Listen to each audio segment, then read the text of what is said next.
Hello everyone, welcome to Global Online. This is Ankita Sood. So Uttarakhand state eligibility test paper one preparation में आज हम देखेंगे different types of evaluation जो कि examination के लिए बहुत इंपॉर्टेंट टॉपिक है। प्रीवियस लेक्चर में हमने देखा था कि मूल्यांकन क्या होता है एंड क्यों इसको इस्तेमाल किया जाता है।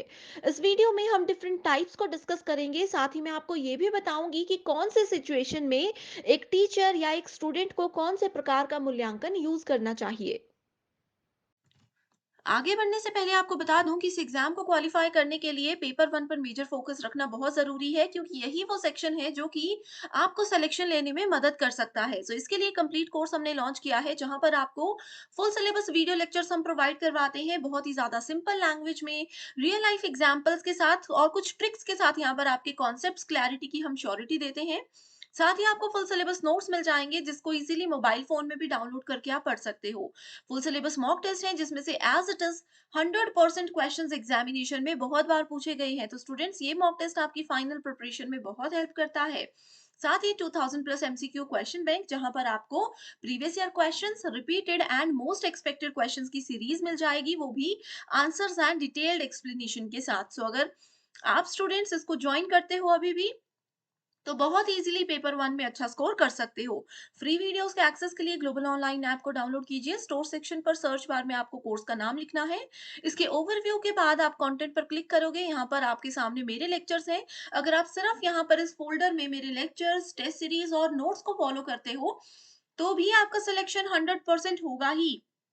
इसके अलावा इंग्लिश मीडियम स्टूडेंट्स के लिए यहाँ पर फ्री डेमो वीडियोस भी हैं एंड यूनिट वाइज फोल्डर्स हैं, जहां पर आपको theory lectures, MCQ lectures and test मिल जाएंगे, जो कि काफी हैं आपकी तैयारी के लिए। सो गिवन नंबर्स पर कांटेक्ट करके आप इसकी पूरी इंफॉर्मेशन भी ले सकते हो एंड इसको इजीली ज्वाइन भी कर सकते हो। साथ यहाँ पे देख सकते हो कि यूजीसी नेट के लेवल के अकॉर्डिंग ये है टीचिंग एप्टीट्यूड, यानी कि यूनिट नंबर 1 का कंप्लीट सिलेबस, जिसमें कि अभी तक ये सारा सेक्शन हम कंप्लीट कर चुके हैं। एंड आज हम देखने वाले हैं टाइप्स ऑफ इवैल्यूएशन। बढ़ते हैं अपने टॉपिक की ओर, जिसमें कि हम देखने वाले हैं types of evaluation systems. So basically previous lecture में भी हमने इसके बारे में थोड़ा सा डिस्कस किया था। हमारे पास 6 टाइप्स होते हैं, जिसमें से कि पहला है placement, formative, summative, diagnostic, normed reference and criterion referenced. ये जो छह ये जो 6 टाइप्स के आपके पास इवैल्यूएशन सिस्टम्स हैं, इससे एग्जाम में क्वेश्चन कैसे आते हैं। आपके पास एक रियल लाइफ एग्जांपल दिया होगा या फिर कोई सिचुएशन दी होगी एंड आपको बताना होगा कि अगर ऐसी सिचुएशन आपके सामने है, तो उस समय पे आप लोग कौन सा इवैल्यूएशन का टाइप यूज करोगे। ठीक है, सो यहाँ पे सबसे पहले मैं आप लोगों को एक क्वेश्चन दिखाती हूँ। ये क्वेश्चन जो है, ये एक प्रीवियस ईयर क्वेश्चन है। इसमें देख सकते हो आप, एक फॉर्मेटिव इवैल्यूएशन है, समेटिव है, क्राइटेरियन रेफरेंस्ड है एंड नॉर्म रेफरेंस इवैल्यूएशन की बात की गई है। एंड 4 डेफिनेशंस है, बिल्कुल बेसिक सी लाइन यहाँ पे दी गई है, स्टेटमेंट्स दी गई हैं।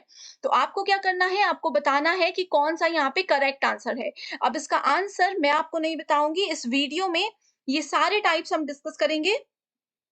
आप उसको अच्छे से समझिएगा एंड फिर वीडियो के एंड में वापस इस क्वेश्चन पे आकर के आप उसका आंसर मुझे कमेंट करके जरूर बताओगे। वहीं पे मैं आपको बताऊंगी कि आपका आंसर करेक्ट है या इनकरेक्ट है, राइट। सो सबसे पहले बात करते हैं प्लेसमेंट इवैल्यूएशन की, यानी कि प्लेसमेंट मूल्यांकन। प्लेसमेंट का मतलब क्या होता है, आप लोगों ने कॉलेजेस वगैरह में देखा होगा कि कॉलेज में हमारा फाइनल सेमेस्टर जब चलता है, तो प्लेसमेंट होती है स्टूडेंट्स की, राइट, ऐसा होता है ना। इसका मतलब ये है कि किसी पर्सन की स्किल्स, उसके नॉलेज, उसके इंटरेस्ट के हिसाब से उनको बिल्कुल राइट जगह पे प्लेस करना, that is called placement evaluation. The purpose of placement evaluation is to check the aptitude of a candidate for the course or subject, whether the candidate has caliber or not. Right, जैसे कि मान लीजिए यहाँ पे कोई accountant की post है, दूसरा यहाँ पे सिंपल कुछ ड्राफ्ट से रिलेटेड काम करना है उसकी पोस्ट है, तीसरी डिजाइनिंग की पोस्ट है। सो जो पर्सन में स्किल्स होंगी कि वो डिजाइनिंग अच्छी कर सकता है, हम उसको यहाँ पे प्लेस करेंगे। That is called placement evaluation, right. So जो स्टूडेंट हमें लगेगा कि ये टीचिंग में अच्छा जा सकता है, तो हम उसको यही सजेस्ट करेंगे कि आप टीचिंग में आगे अपना करियर बनाइए। जिनको नहीं पता, नॉलेज बहुत है डिजाइनिंग का लेकिन वो नहीं कर सकते, तो उसको हम उस जगह पे प्लेस करेंगे। That is called placement evaluation. It determines the knowledge and skills the students possesses which are necessary at the beginning of instruction in a given subject area। ठीक है, सो ये छात्रों के ज्ञान और कौशल को निर्धारित करता है जो किसी दिए गए विषय क्षेत्र में शिक्षा की शुरुआत में आवश्यक है। यानी कि किसी भी कोर्स में जब आप जाते हो, कहीं पे भी आप जाते हो, कोई भी स्किल आप सीखने जा रहे हो, तो सबसे पहले वो शुरू हो उससे पहले ये चीजें आपको बता दी जाती हैं, right? That is called placement evaluation. अब नेक्स्ट टाइप है जो कि मोस्ट इंपॉर्टेंट है। प्रीवियस क्वेश्चन में भी हमने ये देखा था एंड हर साल इससे क्वेश्चन आता ही है किसी ना किसी सीरीज में। ये है फॉर्मेटिव इवैल्यूएशन यानी कि रचनात्मक मूल्यांकन। सो फॉर्मेटिव इवैल्यूएशन को इंटरनल इवैल्यूएशन भी बोला जाता है, इसको आप लोग नोट कर लीजिएगा। एक स्टेटमेंट यही है जो कि एग्जाम में पूछी जाती है। Formative evaluation is also known as internal evaluation. It is a method for judging the worth of a program while the program activities are in progress. Simple सी लैंग्वेज में मैं आपको बताती हूँ, जैसे मैं अभी आपको पढ़ा रही हूँ, ठीक है? अभी आपकी एक क्लास चल रही है। इस क्लास के बीच में हमेशा क्या होता है, मैं आप लोगों को कुछ एमसीक्यूज देती हूँ जिसके आंसर मैं आप लोगों को बोलती हूँ कि आप मुझे कमेंट करके बताइए। ये है फॉर्मेटिव इवैल्यूएशन। जनरली ये तो ऑनलाइन की एग्जाम्पल था। ऑफलाइन की बात करें, जैसे कि आप लोग स्कूल में जब पढ़ते होंगे तो टीचर ने आज कोई एक टॉपिक करवा दिया। टॉपिक में मान लीजिए अभी तक टीचर ने सिर्फ इंट्रोडक्शन दी। उसके बाद टीचर ने क्या किया, आपसे पूछ लिया कि इस इंट्रोडक्शन को जो भी मैंने बताया सिंपल लैंग्वेज में एक्सप्लेन करो। ठीक है? That is called formative evaluation. या फिर क्लास के एंड में टीचर किसी एक स्टूडेंट से पूछेंगे कि आज हमने क्लास में क्या पढ़ा, उसको फटाफट से एक समरी के रूप में फटाफट से उसको शॉर्ट में बता दो। ये होता है फॉर्मेटिव इवैल्यूएशन। इससे क्या पता चलता है, इससे टीचर को साथ-साथ में ही एक टीचर एक स्टूडेंट को इवैल्यूएट करते हैं। इसमें एक टीचर को साथ-साथ में ही पता चलता रहता है कि एक स्टूडेंट अच्छे से समझ पा रहा है या नहीं समझ पा रहा है। इससे ये भी फ़ायदा होता है कि अगर एक टीचर को लगता है कि अपना टीचिंग स्टाइल उनको चेंज करना है, ये स्टूडेंट का इंटरेस्ट इस तरह से नहीं मैं गेन कर पा रही हूँ, वो चीज़ें चेंज करनी है, तो इस तरह का इवैल्यूएशन ये सब चीज़ें चेंज करने में एक टीचर की और एक स्टूडेंट की बहुत हेल्प करता है। इस तरह का मेथड हमेशा प्रोसेस पे फोकस करता है। This evaluation provides the student with feedback regarding his और हर सक्सेस और failure in attaining the instructional objective. इसमें एक स्टूडेंट को पूरा अधिकार होता है कि वो जज कर सके, वो फीडबैक दे सके। जैसे अभी हम पढ़ रहे हैं, ठीक है? मान लीजिए ये ऑफलाइन क्लास चल रही है, तो एक स्टूडेंट को पूरा अधिकार होता है कि वो टीचर को बता सकते हैं कि आज का लेक्चर हमें समझ नहीं आया, आप अपना पढ़ाने का तरीका चेंज कीजिए। या फिर एक स्टूडेंट एक टीचर को ये बोल सकता है कि नहीं, ये टॉपिक ही हमें समझ नहीं आया, आप इसको कल फिर रिपीट कीजिए। तो ये सब होता है फॉर्मेटिव इवैल्यूएशन में कि साथ के साथ ही हम हर एक चीज़ को इवैल्यूएट कर सकते हैं।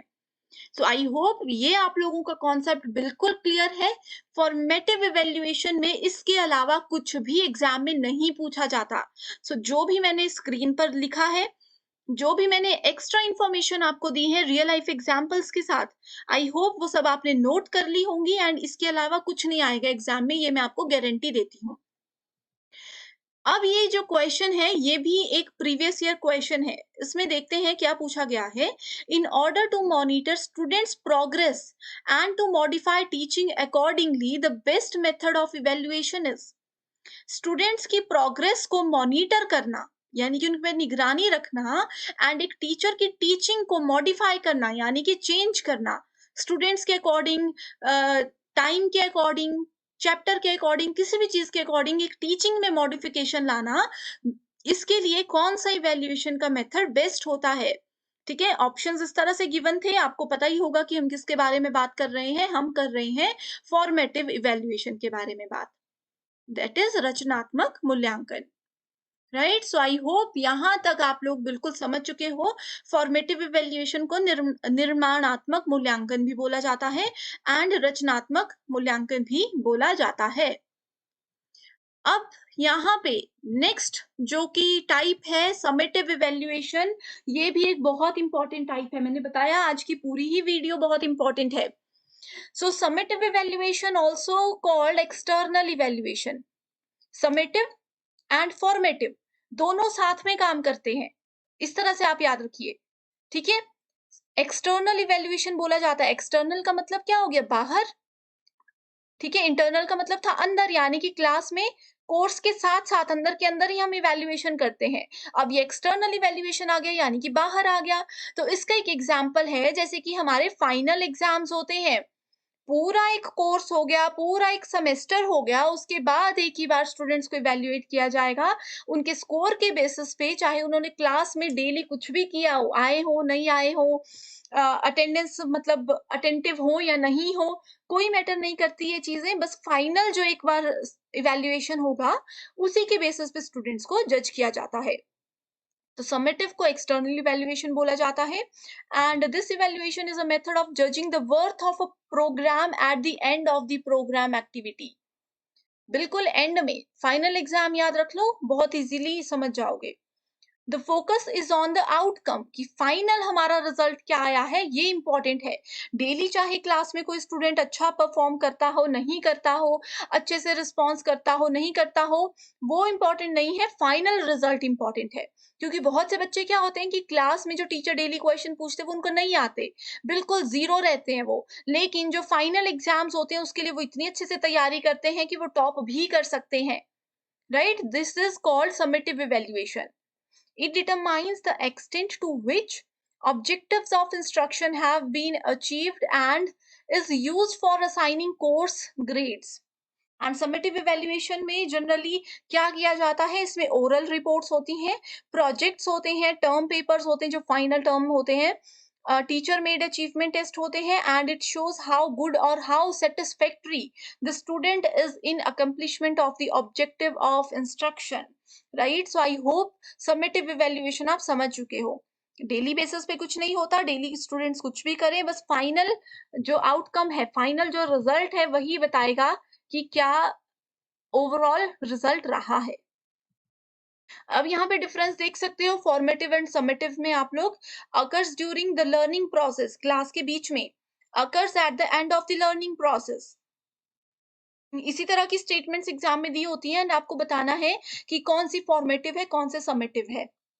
नेक्स्ट है, allows teachers and students to pivot their strategies, provide a final evaluation. यानी कि इसमें क्या होता है, टीचर और स्टूडेंट दोनों को ही एक चांस मिलता है कि वो अपनी स्ट्रेटेजी को चेंज करें और बेहतर बनाएं, लेकिन इसमें फाइनल इवेल्युएशन लास्ट में ही होती है कि कॉन्सेप्ट का कितना नॉलेज है। Identify areas for improvement, chances होते हैं कि इम्प्रूव कर सके वो सेशन के एंड तक। Gives opportunity for students to implement feedback. High stakes testing that often involves ranking of the students, तो इसमें फाइनल रैंकिंग के बेसिस पे ही हर एक चीज प्रेजेंट की जाती है। सो आई होप यहाँ तक क्लियर है कॉन्सेप्ट। जरूर अगर कोई डाउट है तो कमेंट अभी कर दीजिए, उसके बाद ही फिर नेक्स्ट टॉपिक पे जाइएगा, एंड अभी तक अगर सब कुछ क्लियर है तो मुझे कमेंट कीजिए।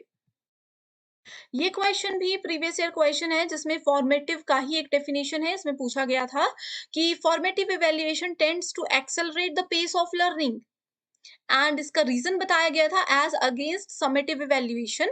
Formative evaluation is highly reliable, इसमें बोला गया है कि समेटिव के कंपैरिजन में फॉर्मेटिव इवेल्युएशन जो है वो हाईली रिलायबल होती है, यानी कि अत्यधिक विश्वसनीय होती है। इसमें पूछा गया था कौन सी स्टेटमेंट ट्रू है, कौन सी फॉल्स है, तो राइट आंसर आपके सामने है कि statement A is true, but इसका जो रीजन है वो फॉल्स बताया गया है। ठीक है, इसकी असर्शन बिल्कुल ट्रू है, दावा बिल्कुल सही किया गया है, लेकिन इसका कारण जो है वो गलत है। नेक्स्ट है डायग्नोस्टिक इवैल्यूएशन, डायग्नोज करना। किसी चीज का सॉल्यूशन यहाँ पे हम नहीं देते, बस उस चीज को डायग्नोज करते हैं। अब जैसे मान लीजिए मैं किसी डॉक्टर के पास गई, डॉक्टर ने कोई बीमारी वहां पे ढूंढ दी मेरी बॉडी में, दैट इज कॉल्ड डायग्नोज। उन्होंने डायग्नोज किया वहां पे, लेकिन उन्होंने उसका इलाज नहीं किया अभी तक। The diagnostic evaluation goes a step further and tries to provide an explanation for the possible cause of the problem. ज्यादा से ज्यादा डॉक्टर ये बता सकते हैं कि ये प्रॉब्लम क्यों हुई है मुझे, लेकिन वो उसी टाइम इमीडिएट सॉल्यूशन नहीं देंगे। डायग्नोस्टिक टेस्ट आर दस मोर comprehensive and detail, so detail and comprehensive. Exam में ये स्टेटमेंट पूछी जाती है कि कौन सा टाइप है इवेल्युएशन का जो कि ज्यादा कॉम्प्रिहेंसिव एंड जिसमें डिटेल में चीजें बताई जाती हैं। तो आपको बस आंसर सेलेक्ट करना है डायग्नोस्टिक इवैल्यूएशन, दैट इज नैदानिक मूल्यांकन। ठीक है, अब यहाँ पे मोस्ट इंपॉर्टेंट टाइप है नॉर्म्ड रेफरेंस, एंड उसके बाद आता है क्राइटेरियन रेफरेंस। तो नॉर्म रेफरेंस की बात करें, नॉर्म का मतलब मैंने आपको कल भी बताया था रूल्स, कोई मानदंड यहाँ पे क्रिएट कर दिया गया है। नॉन reference test compare a students performance against the performance of their peers. यानी कि नॉन रेफरेंस में क्या होता है, एक रूल बना दिया जाता है जिसमें कि एक पर्सन की परफॉर्मेंस, एक पर्सन की कैपेबिलिटीज, उसका टैलेंट बाकी के स्टूडेंट्स के साथ कंपेयर किया जाता है। ठीक है? जैसे जनरली स्कूल में ये चीज़ें बहुत बोली जाती होंगी, आपने भी सुना होगा, ये रहता था कि देखो आपके साथ वाला फ्रेंड बहुत इंटेलिजेंट है, आप क्यों नहीं पढ़ते? ये क्या हो गया? नॉन रेफरेंस्ड इवैल्यूएशन हो गया।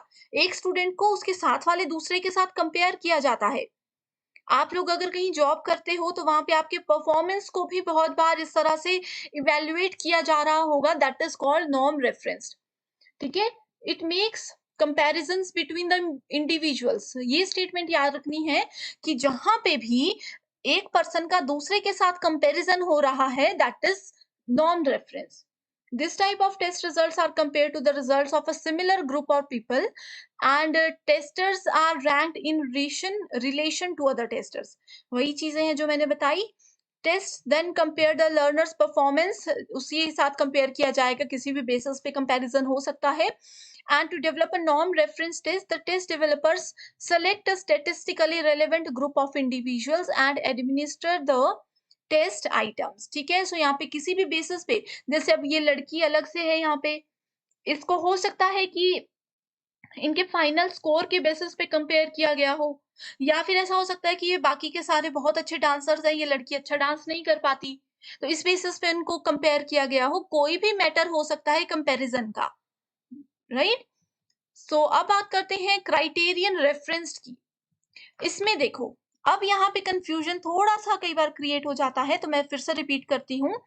यहाँ पे नॉन रेफरेंस में किसी भी चीज को लेकर के कंपेयर किया जा सकता है, लेकिन क्राइटेरियन रेफरेंस में क्या होता है, एक मानदंड, एक क्राइटेरिया सेट कर दिया जाता है। अब जैसे मान लीजिए मैंने एक क्राइटेरिया सेट कर दिया कि जो भी अच्छे डांसर्स हैं वो इस रो में आ जाएं, तो एक मैंने ये क्राइटेरिया सेट कर दिया। या फिर मैं ये बोल सकती हूँ, जिस भी स्टूडेंट का स्कोर 80 प्लस है, आउट ऑफ 100 80 प्लस जिसने भी स्कोर किया है, वो इस रो में आ जाए।